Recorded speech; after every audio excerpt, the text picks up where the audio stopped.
የአንድ ጠንካራ ግንባታ ዋነኛው ግብአት ምንድነው?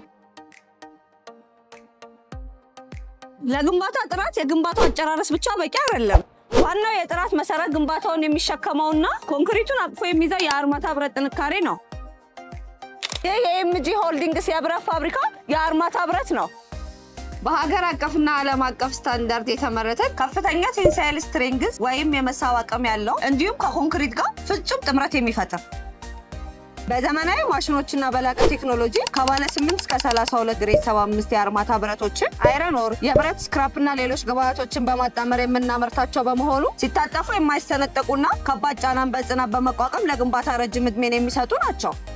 በተጨማሪም ለግንባታው ግብአት እንደ ስታፋ የአናጺና የፌራዮ ሽቦ በጥራት አምርተን እናቀርባለን። ለትውልድ የሚተላለፉ ጠንካራና አስተማማኝ ግንባታዎች ኤምጂ ሆልዲንግስ የአርማታ ብረትን ይጠቀሙ። ኤምጂ ሆልዲንግስ ጥራትን እናመርታለን፣ አስተማማኝነትን እናረጋግጣለን። ኤምጂ ሆልዲንግስ